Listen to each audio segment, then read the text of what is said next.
Listen, O heavens, to what I am saying. Let the earth hear the words of my mouth. Let my doctrine accumulate like the rain. Let my eloquence form like the dew, like a mist upon the plants, and like water droplets upon the grass. For I will invoke the name of the Lord. Acknowledge the magnificence of our God. The works of God are perfect, and all his ways are judgments. God is faithful and without any iniquity. He is just and upright. They have sinned against him, and in their filth they are not his sons. They are a depraved and perverse generation. How can this be the return you would offer to the Lord, O foolish and senseless people? Is he himself not your Father, who has possessed you, and made you, and created you? Remember the days of antiquity.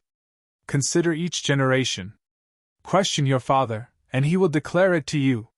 Question your elders, and they will tell it to you. When the Most High divided the nations, when he separated the sons of Adam, he appointed the limits of the peoples according to the number of the sons of Israel. But the Lord's portion is his people, Jacob, the lot of his inheritance. He discovered him in a desert land, in a place of horror and a vast wilderness. He led him around and taught him, and he guarded him like the pupil of his eye. Just as an eagle encourages its young to fly, and flying above them, stretches out its wings, and takes them up, and carries them on its shoulders. The Lord alone was his leader, and there was no strange god with him. He stood him upon an exalted land, so that he might eat the fruits of the fields, so that he might eat honey from the rock, and oil from the hardest stone. Butter from the herd, and milk from the sheep, with fat from the lambs, and with rams and goats from the sons of Bashan, with the kernel of the wheat, and so that he might drink the undiluted blood of the grape. The beloved grew fat, and he kicked. Having grown fat and thick and wide, he abandoned God, his Maker, and he withdrew from God, his Savior. They provoked him with strange gods, and they stirred him to anger by their abominations. They immolated to demons and not to God, to gods whom they did not know, who were new and recent arrivals, whom their fathers did not worship. You have forsaken the God who conceived you, and you have forgotten the Lord who created you. The Lord saw, and he was stirred to anger. For his own sons and daughters provoked him.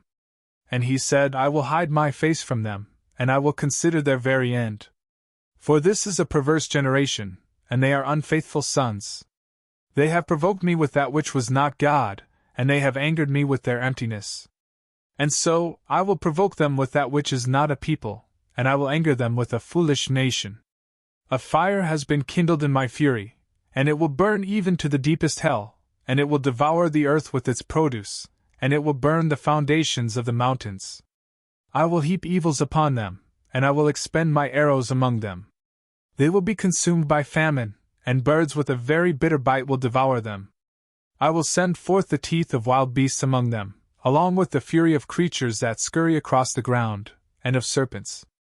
Outside the sword will devastate them, and inside there will be dread, as much for the young man as for the maiden, and as much for the newborn as for the old man. I said, where are they? I will cause their memory to cease from among men. But because of the wrath of the enemies, I have delayed it. Otherwise, perhaps their enemies would be arrogant and would say, Our exalted hand, and not the Lord, has done all these things. They are a nation without counsel and without prudence. I wish that they would be wise and understanding, and would provide for the very end. How is it that one pursues 1,000, and two chases 10,000? Is it not because their God has sold them, and because the Lord has enclosed them? For our God is not like their gods, and our enemies are judges. Their vines are of the vines of Sodom, but from the suburbs of Gomorrah. Their grapes are the grapes of gall, and their grape clusters are most bitter. Their wine is the gall of snakes, and it is the incurable venom of asps. Have not these things been stored up with me, and sealed up amid my treasures? Vengeance is mine, and I will repay them in due time, so that their foot may slip and fall. The day of perdition is near, and the time rushes to appear. The Lord will judge his people, and he will take pity on his servants. He will see that their hand has been weakened, and that those who have been enclosed have likewise failed, and that those who have been left behind have been consumed. And he shall say, Where are their gods, in whom they had confidence? They ate the fat of their victims, and they drank the wine of their libations. So let these rise up, and bring relief to you, and protect you in your distress. See that I am alone, and there is no other God beside me. I will kill, and I will cause to live. I will strike, and I will heal. And there is no one who is able to rescue from my hand. I will lift up my hand to heaven, and I will say, I live in eternity. When I sharpen my sword like lightning, and my hand takes hold of judgment, then I will render vengeance to my enemies, and I will repay those who hate me. I will inebriate my arrows with blood, and my sword will devour flesh, from the blood of the slain and from the captive, from the exposed head of the enemies. You nations, praise his people! For he will avenge the blood of his servants. And he will distribute vengeance to their enemies. And he will be merciful to the land of his people. Therefore, Moses went and spoke all the words of this canticle to the ears of the people, both he and Joshua, the son of Nun. And he completed all these words, speaking to all of Israel. And he said to them, Set your hearts upon all the words which I am testifying to you this day. So shall you command your sons to keep, and to do, and to fulfill all the things that have been written in this law.